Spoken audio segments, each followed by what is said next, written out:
Hello friends, this is Vishal. Welcome to my channel. और आज next class start करेंगे। So today we will further read about the topic surface of curve revolves when the equation is given in parametric form. मतलब जो पहले जो equation थी उसके अंदर मैंने आपको बेसिक सरफेस अगर कोई भी कर्व का हो तो कैसे निकालते हैं एक्स एक्सिस या वाई एक्सिस के रेस्पेक्ट में, तो दोनों का मैंने बता दिया था। तो उसके बाद में मैंने आपको पोलर कोऑर्डिनेट्स के अंदर बताया था। Now this time if the equation is given in the parametric form, example जैसे x का कोई इक्वल्स फंक्शन दे देगा t के अंदर और y की इक्वेशन भी दे देंगे t के अंदर, तो उसके अंदर हम एक्चुअल में सरफेस की वैल्यू क्या निकालेंगे तो उसका भी फॉर्मूला होता है। बेसिकली ये जो वॉल्यूम सरफेसेस वाला मैं पढ़ा रहा हूँ सीरीज़, इसके अंदर कंप्लीट फॉर्मूले बेस्ड है। एक तो आपकी डायग्राम्स की जो बेसिक अंडरस्टैंडिंग चाहिए जिससे आपको लिमिट्स निकल जाए, और ये कुछ बेसिक फॉर्मूलेज होते हैं, ये आपको याद होने चाहिए। ठीक है, तो स्टेटमेंट से स्टार्ट करते हैं। If the equation of the curve is given that x is equal to function of t and y is equal to function of t in which the function of x is ft and the function of y is phi t, then the surface of the curve revolving about x axis. So make sure that I am telling about the revolution about x axis. Okay, so the formula here come is integral limit of t1 to t2 2 pi x dot ds. ये तो normal था। अब इसमें क्या, हम नीचे divide में dt कर देंगे, मल्टीप्लाई में dt कर देंगे, is equal to the limit from t1 to t2 2 pi x। तो ऐसा कैसा, अब यहाँ ds बाई dt की जो वैल्यू है, मैं एक बार वापस नीचे कोट कर देता हूँ, where that dx by dt is under root dx by dt whole square plus dy by dt whole square. Okay, is equal to integral from t1 to t2 2 pi ft। अब यहाँ पर ft क्या है, here is already given that ft is equal to x and integral this is dx by dt, which means the derivative of function of x or value of x. So we can write f dash t here, and this is dy by dt is what the derivative of y function, so we can write it at psi dash phi dash t. So this is the formula you need to remember. So now we will try some questions, how we can find the questions more relevant in this topic. So let's start with the question.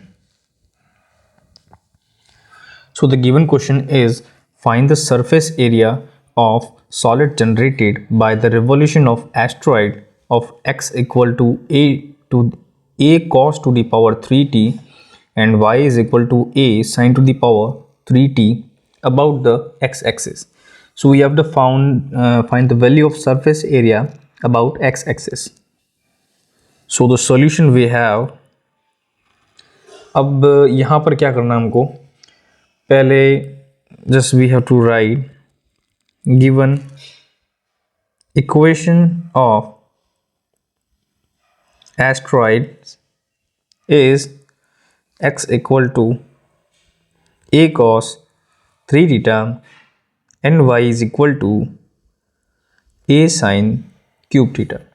Okay, now ये मैं क्या पहले questions में आपको बता चुका हूँ कि एस्ट्रॉयड का डायग्राम किस तरह से बनता है। एस्ट्रॉयड जैसे मैं कोऑर्डिनेट्स बनाता हूँ आपको, यहाँ पर मैंने एक्स कोऑर्डिनेट बनाया, this is y coordinate. Astroid का जो डायग्राम होता है वो इस टाइप का बनता है,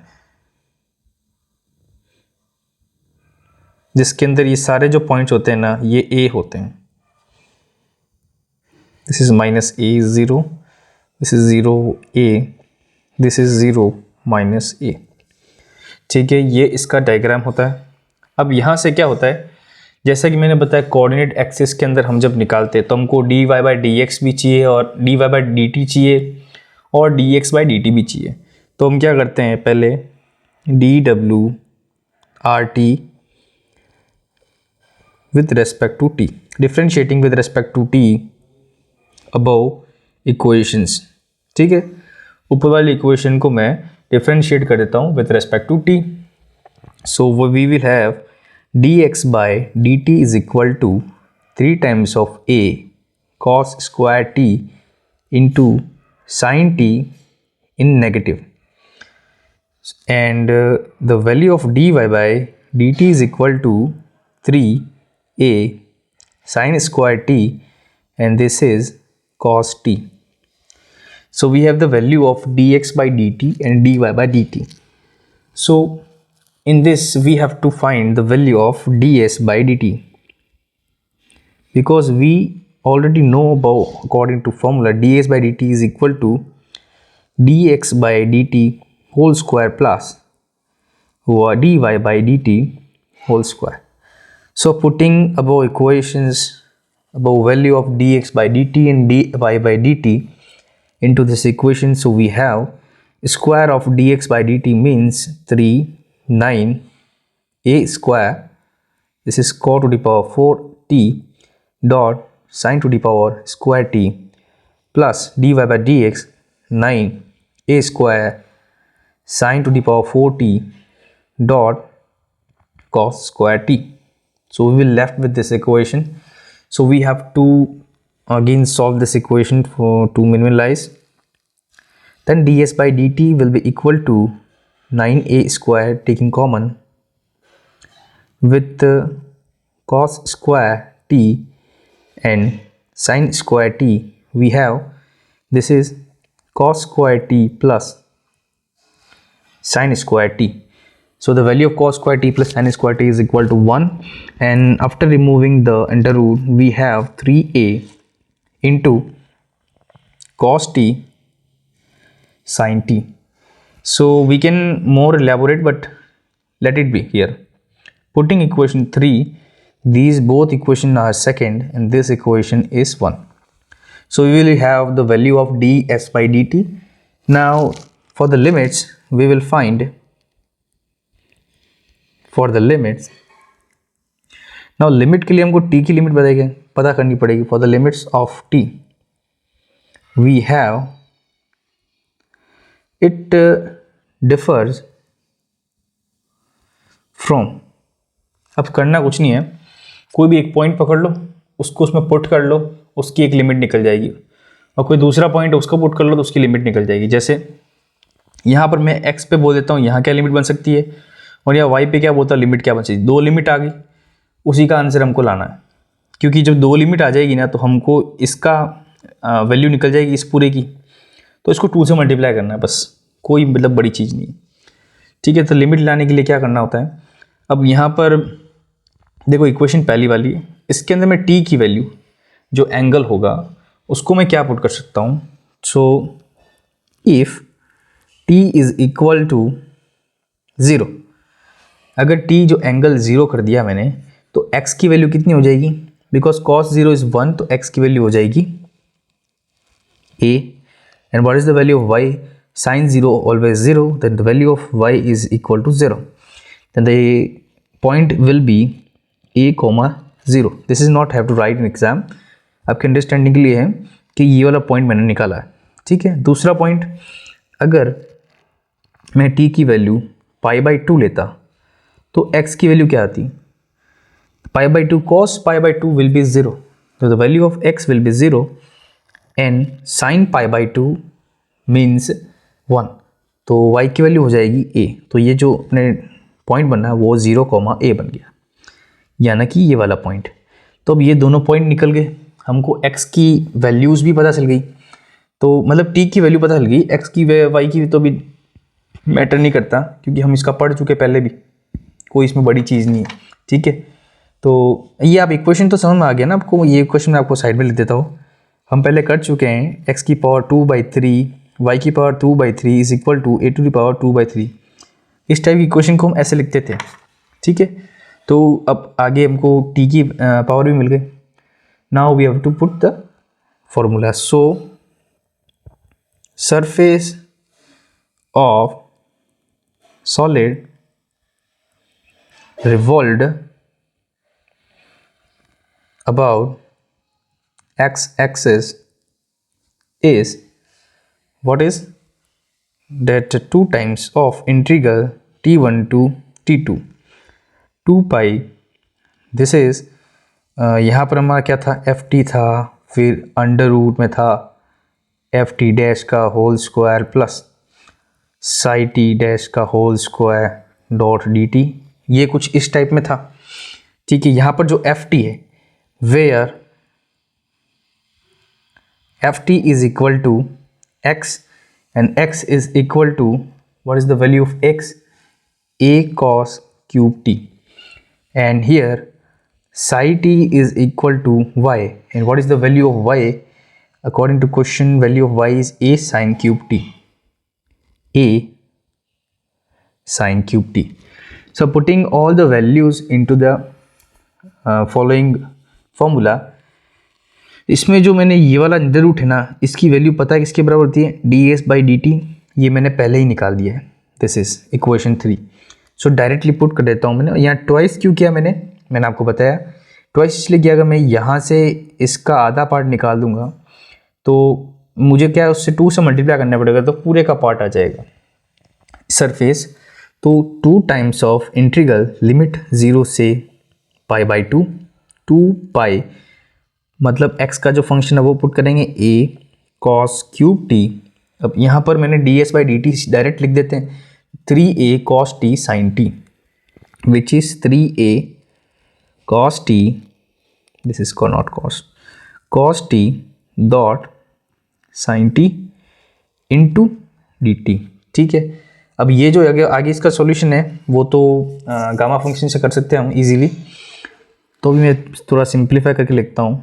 this is 2, this is 3, so 2 3 6 6 2 12 and pi will be outside और यहाँ पर a स्क्वायर हो जाएगा। इंटीग्रल 0 to pi by 2 और अंदर sin t dot cos to the power 4t dot dt। सो अब यहाँ पर क्या है, गामा फंक्शन से सॉल्व करेंगे तो 12 पाई a स्क्वायर, तो gamma 1 + 1 by 2 gamma 4 + 1 by 2 upon 2 times of gamma 1 + 4 + 2 by 2. Solving its 12 pi a square equal to gamma 2 by 2 1, gamma 1 will be 1. Okay, gamma 5 by 2 will be 3 by 2 1 by 2 under root pi upon 2 times of what is this, 4 + 6 1 7 7 by 2. Then the value of 7 by 2 gamma is 5 by 2, 3 by 2, 1 by 2 and root pi. Cancelling it, we have the final answer 12 pi a square by 5. So here we have the answer.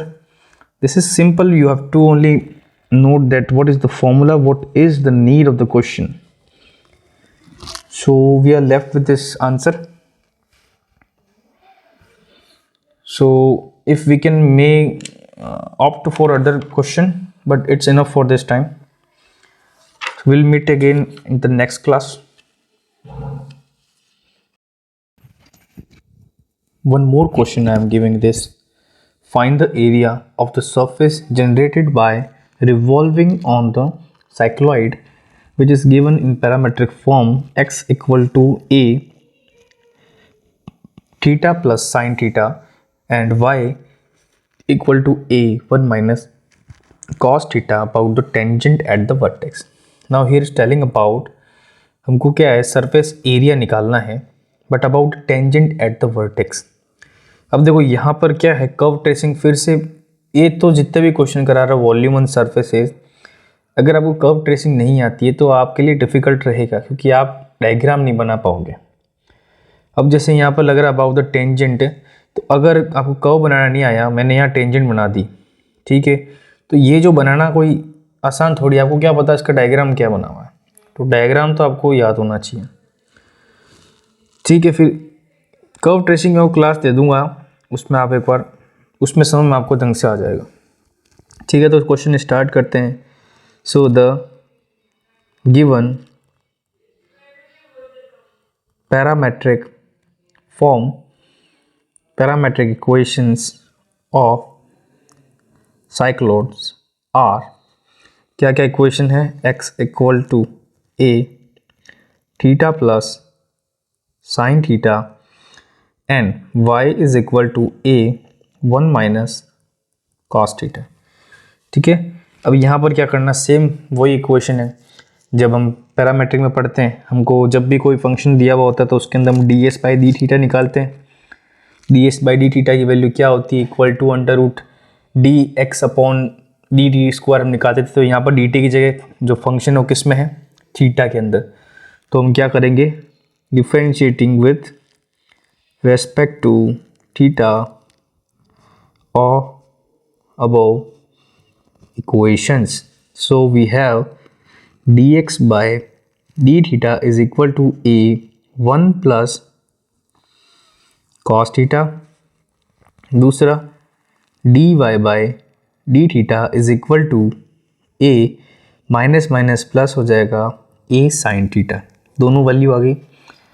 Now ds by d theta की value क्या होती है, equal to under root of dx upon d theta whole square plus dy by d theta whole square. So putting the value of dx by d theta and dy by d theta, we have a square 1 plus cos theta whole square plus a square n sin square theta. So further equating, we have a square plus a square cos square theta plus a square 2 times of cos theta plus a square sin square theta.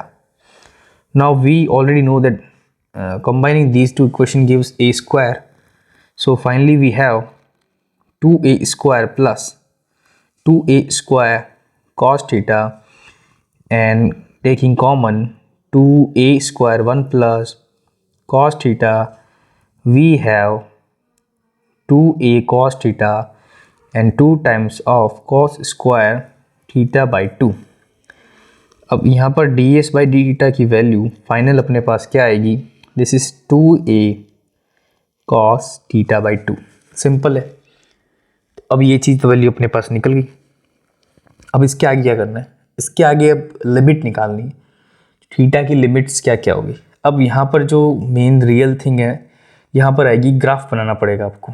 ठीक है, तो graph बनाना पड़ेगा। तो graph में ऐसा system है, इसका जो ग्राफ बनेगा, मैं दोनों एक्सिस बना के देखता हूँ आपको। यहाँ पर मैंने एक्स एक्सिस बना दी, दिस इज वाई एक्सिस। इसका जो ग्राफ है, देख थोड़ा सा फ़ॉन्ट चेंज कर देता हूँ।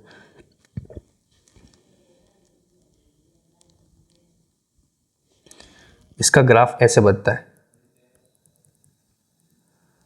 ठीक है, ये आपको थोड़ा अटपटा लग रहा होगा, बट यही है ग्राफ इसका।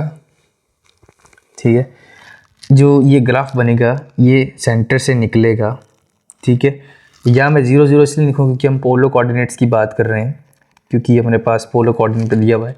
तो यहाँ मैं लिख सकता हूँ थीटा इक्वल टू 0, ये theta equal to pi by pi ही आएगा, sorry, and this theta will be equal to minus पाई।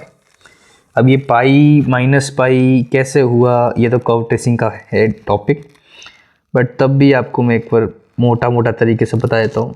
अगर मैं थीटा की वैल्यू 0 रखता हूँ, देखिए आप, अगर मैं थीटा की वैल्यू यहाँ 0 रखता हूँ तो यहाँ 0 आ जाएगा और साइन 0 0 हो जाता है। तो मैं यहाँ पर लिख देता हूँ, if theta equal to 0 then x is equal to 0, क्योंकि 0 हो रहा है, और यहाँ थीटा की वैल्यू 0 रख दूँ तो कॉस 0 1 होता है, देन 1 माइनस 1 विल बी 0, तो उससे y भी 0 हो जाएगा। कहने का मतलब है कि जब थीटा 0 करूँगा तो ये दोनों कर्व दोनों जो पॉइंट्स होंगे वो 0 0 होंगे। इसका मतलब ये जो कर्व है ओरिजिन से पास होगा। ठीक है, दूसरा पॉइंट है थीटा इक्वल टू पाई। अब थीटा इक्वल टू पाई में पुट करके देखते हैं। देखो कॉस पाई कितना होता है, -1। ठीक है, यहाँ -1 होता है, माइनस माइनस प्लस हो जाएगा, तो y की वैल्यू 2y आ जाएगी, 2a आ जाएगी। ठीक है, ये कि x के अंदर देखूंगा तो साइन पाई कितना होता है, 0 होता है, और थीटा की वैल्यू पहले से हम कितना बोल रहे हैं, पाई, तो थीटा की वैल्यू कुछ x की वैल्यू कुछ a पाई आएगी, ये आ गई। तो ये जो वैल्यू होगी ना, ये कुछ होगी अपने पाई a टाइम्स हो जाएगी x की वैल्यू, और यहाँ पर जो y की वैल्यू होगी, y की वैल्यू हमने क्या निकाली, 2a।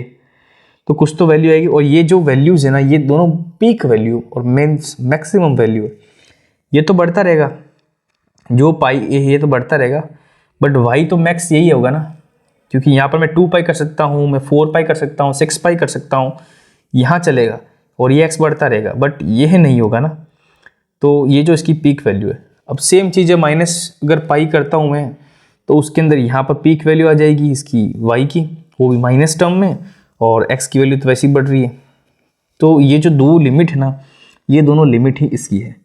तो मैं यहाँ पर एक लैंग्वेज लिखता हूँ, तो यहाँ पर लिखा हुआ है also for one arc of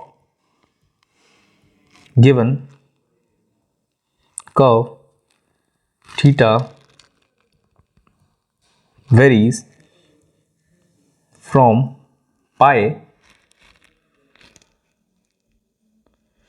from pi to pi, थोड़ा लैंग्वेज इधर उधर रहता है, and this arc is symmetrical about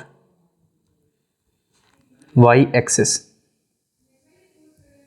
ठीक है। सो विच मीट्स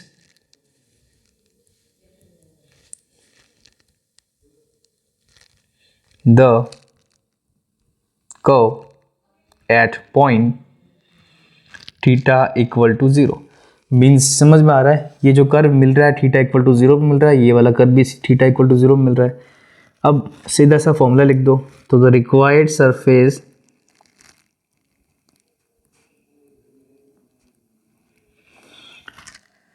ठीक है। अब एक बार क्वेश्चन वापस देखिए, क्वेश्चन में क्या लिखा होता है अपने, tangent about the tangent at vertex. तो यहाँ वर्टेक्स क्या हो गया ये, और ये टेंजेंट निकल गई, तो बेसिकली एक्स एक्सिस ही बोल रहा है, ठीक है।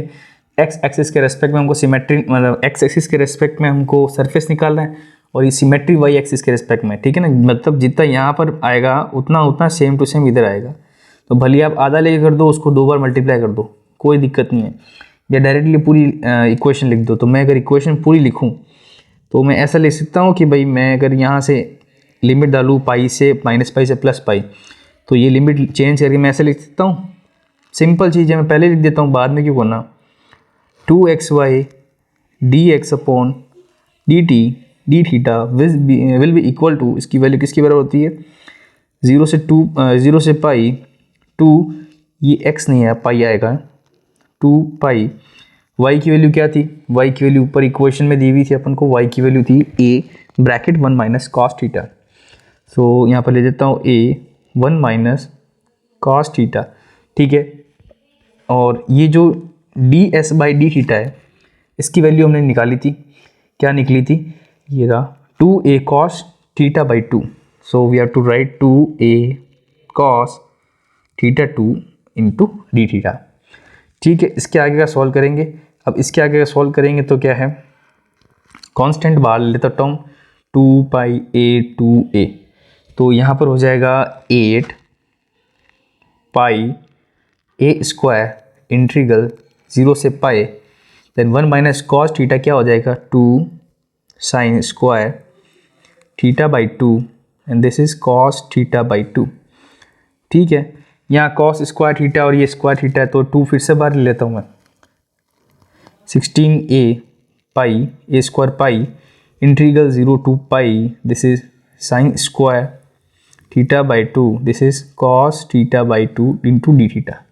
अब इसको सॉल्व करना है गामा फंक्शन से, सेम बार बार एक ही जैसा मेथड हमको रिपीट करना है। तो theta by 2 is equal to t, we have to let t से बढ़िया मैं यू करता हूँ लेट, थोड़ा सा ही रहेगा, क्योंकि टी में कंफ्यूजन हो जाता है, थोड़ा अजीब लगता है, अपनी मर्जी कुछ भी लेट कर सकते हैं। Then d theta is equal to 2 times of d u, limit change होगी एब्सोल्युटली, जब थीटा की वैल्यू 0 है तो यू की वैल्यू भी 0 आएगी, और जब थीटा की वैल्यू पाई है तो यू की वैल्यू भी पाई बाई 2 आ जाएगी, ठीक है। तो मैं आगे लिखता हूँ 16 pi a square integral 0 to pi by 2, this is sine square u dot cos u dot d u, और इसके अंदर भी 2 टाइम्स आएगा आगे, तो 2 मैं पहले लिख देता हूँ आगे, तो ये 32 कर रहा हूँ, ठीक है। सॉल्व करते हैं इसको, 32 पाई ए स्क्वायर, अब gamma 2 + 1/2 into gamma 1 + 1/2 upon 2 times of gamma 2 + 1 + 2/2, ठीक है। इसको सॉल्व करते हैं, 32 पाई ए स्क्वायर, यहाँ पर आ जाएगा 3/2 आ जाएगा गामा, तो 3/2 की वैल्यू 1/2 इंटू रूट पाई और इंटू 1 हो जाएगा, क्योंकि 1 + 1 2 होता है, डिवाइड बाई 2 1, तो गामा 1 की वैल्यू 1। ये नीचे हो जाएगा 2 + 2 + 1 5, 5/2, तो ये 3/2 1/2 पाए अंडर रूट का। कटिंग करते हैं तो ये आ जाएगा अपने पास जो final answer 32/3 pi a square. सो इसका इतना कोई बड़ा आंसर नहीं आया, इसका भी कोई इजी ही आंसर था। बस आपको क्या कर्व ट्रेसिंग आनी चाहिए, कर्व ट्रेसिंग आएगी तो आप लिमिट निकाल पाओगे, नहीं तो लिमिट निकाल नहीं पाओगे। अब ये डायग्राम मैंने जो आपको करके बताया ना, ये डायग्राम अब इसके मुझे पता है पहले से, क्योंकि मैंने कर्व ट्रेसिंग करी हुई है, और जिसने कर्व ट्रेसिंग करी उसको पता है इसका डायग्राम कैसे निकला। लेकिन तो भी अगर मैं ऊपर तरीके से आपको आइडिया दूँ, तो आप बस लिमिट्स में खेलो। कैसे, मैंने बोला कि मैं चाहूँगा कि थीटा की वैल्यू क्या पुट करो कि एक्स वाई की वैल्यू 0 आ जाए, और अगर ऐसी होती है तो आप समझ सकते हो कि जो ऑरेंज से निकल रहा है, ठीक है। दूसरी बात, मैं ऐसा निकालता हूँ, सोचता हूँ कि ऐसा कुछ करता हूँ कि वाई की वैल्यू मैक्सिमम आ जाए, जो उससे ऊपर नहीं हो सकती, या पीक वैल्यू आ जाए, या एक्स की मैक्सिमम वैल्यू आ जाए, तो वो भी वैल्यू पुट करनी, तो मैंने यहाँ पर पाई पुट कर दिया। तो ये आपको वहाँ पर एक्सपेरिमेंट करना पड़ेगा, ऐसा होगा नहीं, ठीक है। तो बस यहाँ तक तो पैरामेट्रिक फॉर्म बहुत है, इतना प्रैक्टिस।